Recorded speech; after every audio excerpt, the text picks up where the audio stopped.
Welcome to episode 2 of the podcast series. I'm your host, Mick Larson, producer and director of the documentary. I'll be guiding you through this episode, introducing the authors, professors, journalists, and theologians that contributed their expertise to the documentary series.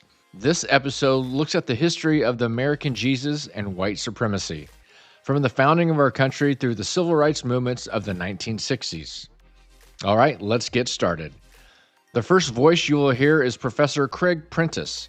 He's a professor of religious studies at Rockhurst University in Kansas City, Missouri. He's also the editor of Religion and the Creation of Race and Ethnicity. That idea of the American Jesus ties in directly with the concept of American nationalism and American identity and American destiny. So that vision of the American Jesus is a Jesus that's on America's side. And so God has a plan theoretically for the nation, and the nation is called to submission to the laws of Christ, essentially. That would be the theological term, Christ. That God's called to submission to those laws. And so for America to be its true self or to meet its destiny, it has to live under the authority and power of Jesus, the Christ. Up next is Edward J. Bloom. He is a professor of history at San Diego State University. He's also the co-author of the book, The Caller of Christ, the Son of God and the Saga of Race in America. I highly recommend this book. It was one of my favorite reads of doing research for this documentary series. Jesus and Christianity come up in the slave trade for the British and then for the Americans pretty early, with a central question is, can you enslave co-religionists? Can Christians enslave Christians? Everyone agrees, 1600, 1700, that Christians and Muslims can enslave one another, or Jews. You can enslave people who are of a different faith. But so when Americans start enslaving Africans and some of those Africans become Christian, they now have a problem. How do brothers and sisters, people who are now supposed to be in a community with, supposed to be part of one body, as the Bible says, how can I hold them in slavery? And so what happens is colonial laws separate physicality and spirituality. They say, while you're spiritually brothers and sisters, spiritually part of the same family, physically, you are a slave. Physically, you are owned by this other person. So that separation of spirit from body is really important in that moment. Next, we hear from racial justice educator and writer Debbie Irving. She is also the author of the book, Waking Up White and Finding Myself in the Story of Race. The United States was founded on a myth. It was founded on a myth of white supremacy, that white people were superior, and it justified, on what is now called the United States of America, would say it was an invasion, it was terrorism. It justified that and the displacement of indigenous people, and it justified enslaving Africans and bringing them to this continent for free labor, brutal treatment. It justified all of this. So there is a myth underlying and justifying. You can't say all men are created equal and mean all humans are created equal, and think that and deep down harbor ideas about racial difference that include differences in intelligence and ability and work ethic. Those aren't compatible. So you got to change one or the other. And for me, I'm holding on to life, liberty, and pursuit of happiness for all. Next, we hear from Dr. James Sauceda. He is the director of the Multicultural Center at Cal State Long Beach. He's also the author of the book, Buddha's Tooth.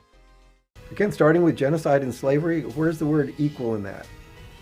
And the Declaration, well, it was for white men they were declaring. It wasn't for women, no matter their color, no matter their wealth. It wasn't for indigenous people. It wasn't for enslaved people. So the word equality was bogus from the beginning because it masked that it was a white supremacist meaning with an egalitarian surface. Now, mind you, the egalitarian surface is an ideal to shoot for that starts to make beyond its original root. That's the hope you have. All right, we are back with history professor Edward J. Bloom. The relationship between America and Christ is symbiotic and fraught. And what I mean by that is Americans have tended to want morals, beliefs, values, higher values to run what we do. That's the reason it says in God we trust on our currency. That making money, that even that can be a religious or Christian enterprise. And so what Christianity has done for Americans has elevated that which they do in the world, this belief that which I'm doing, whether it's buying a house or working in the Peace Corps, that I'm serving God and Jesus. I think the relationship is fraught because twofold. One, a lot of things Americans have done are clearly not very Christian, Before the Civil War, abolitionists would say, okay, do unto others as you would have done unto you. Jesus said that, right? So would you like to be enslaved? Would you like to be sexually accosted by a master? Would you like, so they asked all these questions that made it clear slavery wasn't in line with this ethic of Jesus. Before the American Revolution, though, Americans had lots of written text, but they didn't have a lot in the visual arts. And so what happens is after the American Revolution, Americans have a economic growth, which allows them to print paper, to print images, and they love their Jesus, and they then are printing images, and they have this question, well, what kind of Jesus should we print? What should he look like? At the same time, being white is becoming an identifier for a marker for citizenship. Being white means you're free. Being not white, being black, means you can be a slave. Being not white, being quote-unquote red, means you're not a citizen, maybe you're Native American. So these two kind of streams come together, where Americans who love Jesus and are now printing images of him, and Americans who are valorizing being white, those things come together such that by 1830 you have this printed white Jesus. And it wasn't a conspiracy. It wasn't anyone sitting there saying, you know what, we really want to prize being white and we're going to make the Son of God white. It's really a confluence of these two things coming together. But here's the real trick with that. The people the images were made for were children. And so children aren't working out all the separate dynamics. They just see, Son of God, he loves me, he's white, white is somehow good, white loves me, and that's what I want to be like. People wouldn't say, oh yeah, Jesus was a white guy. Typically they wouldn't say that. But when asked to point him out in a lineup, he looks like a white guy with brown hair parted and a beard. Okay, we're back with racial justice activist Debbie Irving. So I believe my ancestors, who were some of the first people to come, white colonists to come to the United States of America, it's within the realm of possibility for me that they really believed in their hearts that human beings came in different species, subspecies, and that to them there was this white European, the word white really hadn't come into play yet, but Caucasian had, that there was a group of people who looked like them, who were in fact superior, and many of the early Europeans who came to America also believed that that meant that you were God's chosen people. So there was both a scientific, what I would now call myth, and there was a religious, what I believe is myth, that in the eyes of people who bought into this myth, elevated them above other people and gave them not only authority to decide what was best for everybody else, but a God-given responsibility to do that, to civilize the savages. And so that's the entire backdrop. And it isn't just white, it's male, it's Protestant, it's Anglo, or at least Northern European, it's heteronormative, it's able-bodied. All those things were what power looked like. That's what leadership looked like. And those were the people who both created the philosophy and benefited from it, and then used that philosophy to divert resources, rights, representation, and respect to white people at the expense of everyone else. Next, we hear from religious studies professor Craig Prentice again.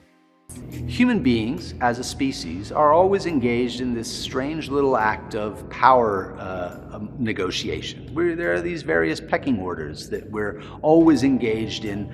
So as we do this and we go about this, we're always appealing to various authorities and various things, and we may appeal to an authority like Abraham Lincoln, or we may appeal to authority like George Washington. But one of the things as a species that we seem to often do is appeal to authorities of unseen things and supernatural powers and the divine. So when I talk about the way that religion plays a role in the construction of race and ethnicity, I would argue that what's really going on is that you have a power struggle. And in this particular case, in what comes to be the Americas, you have a power struggle between these Euro-Americans who captured large numbers of people from Africa. And these African Americans now, brought over to this world in chains, there comes to be rationalizations for why it happens. The simple fact that we are a species that is constantly trying to assert power over things because resources are often limited, and so we want to fight over those resources, and whoever happens to have the guns and the government and the legal system on their side tends to have greater access to those resources. And it's usually not enough to tell people, well, we have it because we have the guns and the government and this to our side. Instead, people like to say, and of course, this was our destiny. It was God's will. So in that sense, you can't imagine really a scenario in which, in a country where the population is largely self-identified Christians for most of its history, you can't really imagine a scenario in which Christianity wouldn't play a role in the preservation and maintenance of that system. All right, we're back with history professor Edward J. Bloom. Southern whites and pro-slavery whites are making this argument that Christianity supports slavery. Abolitionists and anti-slavery activists and African Americans are saying, no, it's the complete opposite. That in fact, the Bible, Jesus, are on the side of freedom, and it's for freedom that Christ sets you free, and they quote other passages like that. Well, then we get not a spiritual fight, but a physical fight between 1861 and 1865, where the Confederate States of America lose, where slavery is abolished, where 4 million people who'd been owned by other people are now free.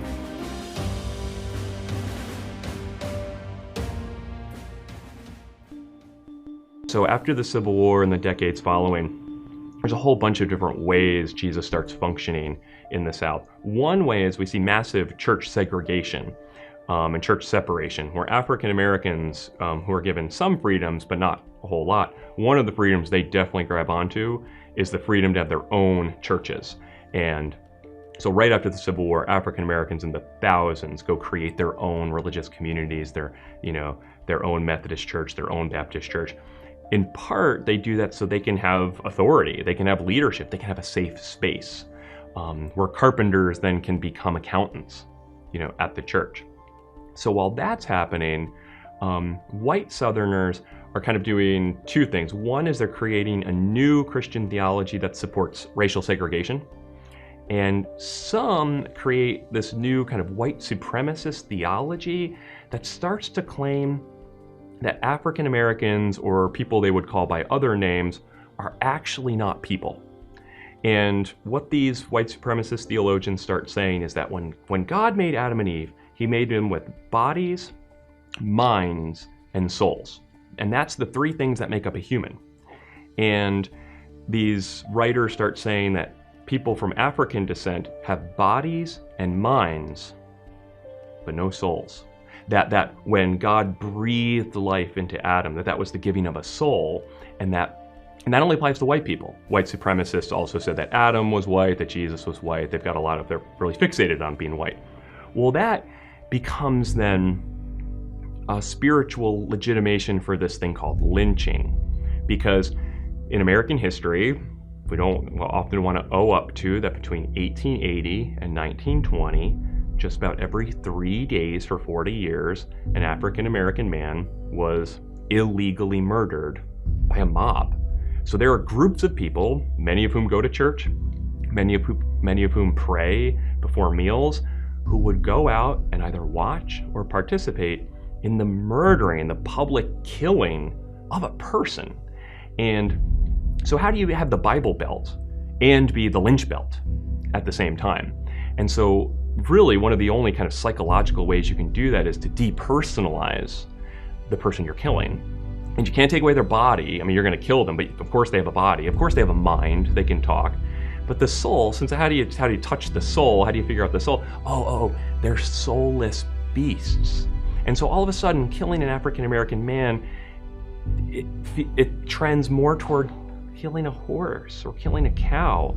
And so how do you get these Christian communities to do these horrific things that we all kind of, our eyes bulge at, only 100 years ago, and over and over and over. So that's another way that Christianity is functioning in the racial dynamics of the United States South. So the civil rights movement, they really leveraged Christ, Jesus, Christianity in a whole bunch of terrific ways. One is they did institutionally and organizationally. Churches were places they could meet. Religious leaders had developed authority, and so they could then go lead. And then when they looked to Jesus, they looked at the ways he acted toward people. And what they found was when Jesus met a random man or a random woman, he was kind. He didn't look down on them condescendingly. He addressed them in their life circumstances with the hope to build them up, to raise them up. And so when we get to Martin Luther King Jr. talking about desiring an interest in the content of character rather than the color of skin, they would point to Jesus and say, look at the way he acted. And that's in line with the kind of country we want to have. We are back with Debbie Irving. Every time there is progress around racial justice, there's a backlash, there's resistance, because it is so uncomfortable for some. And that's because the underlying myth has not been addressed. If I really believed that President Barack Obama was less of a human being, less intelligent, or had all these negative stereotypes that I had been taught and had never questioned, I would be terrified to have that person in charge. So I think that some of the backlash we're seeing is people who, whether they know it or not, have bought deeply into, whether it's conscious or subconscious, have bought deeply into ideas of white superiority and black inferiority, brown inferiority, and all those stereotypes that get attached with it. If that underlying myth isn't deconstructed and challenged, then yeah, I think there are a lot of people who have been afraid, and their fear has been silenced by people like me, who they would see as too progressive, too radical, too politically correct. Our last comment in this episode is from Edward J. Bloom. Fundamentally, what the white Jesus does is Christianizes, spiritualizes this racial concept of being white. That it puts into Americans this sense, this deep down sense from even before we can read or write, that somehow being white is godly and being non-white isn't.